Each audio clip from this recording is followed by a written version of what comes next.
Well, get ready to see a lot more of this backdrop, given Crunchyroll now has all the shiny new series. So the F3 series will be now shifting focus to the back catalog to tell you what from the Funimation site you need to actually watch, with more Crunchyroll cleansers to help you decide what new series to add to your backlist. So definitely leave a comment to help make sure I check out your new faves. But let's get into it. First series I want to cover is Odd Taxi, and just in case you haven't heard it from some other anime YouTuber, it's really good.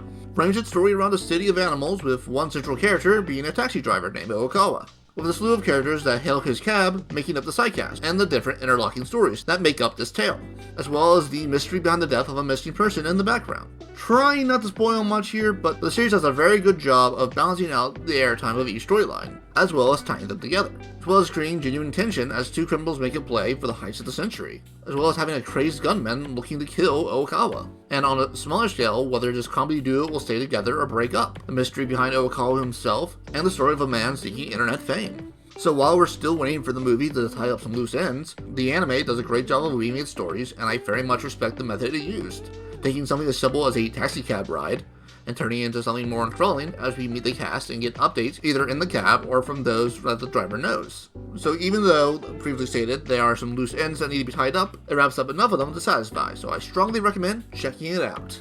Another series I strongly recommend is Tokyo Revengers. If you're a big fan of Crows or Worst and want something a bit more meatier behind the various reasons high school boys beat the crap out of each other, this is for you. Takemichi here gets pushed in front of the oncoming train and is living out the memories before he passes. He offhandedly tells his only girlfriend's little brother that just in case this is real, that he and his sister will be killed in a gang hit gone wrong.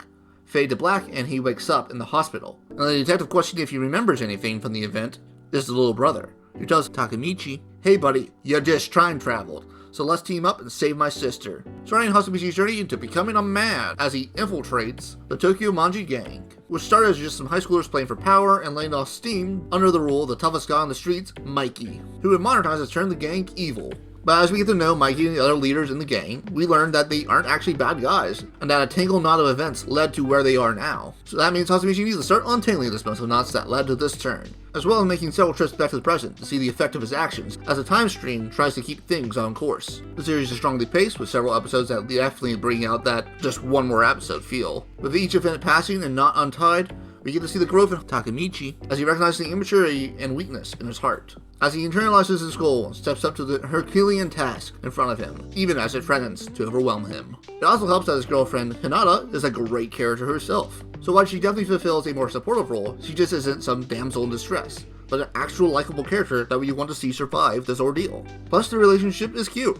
Speaking of relationship, the brotherhood between the members of the Tokyo Majo gang is great, highlighted very well by the story of Baji, but the little brother big brother dynamic between Mikey and Draken is wonderful and leads to quite a few laughs. Chifuyu and Mizuya are good additions as well, but our heroes have a solid base to work off of, as the evil machinations of the devious Kiseki tries to twist their relationship and plays himself as the right-hand man of Mikey. And Kiseki just has the most punchable face, and plays the part of the heel to great effect. So while you may have to wait for Season 2, I highly recommend watching it, but I may be biased as I'm a filthy manga reader, and I know some good stuff is on the way.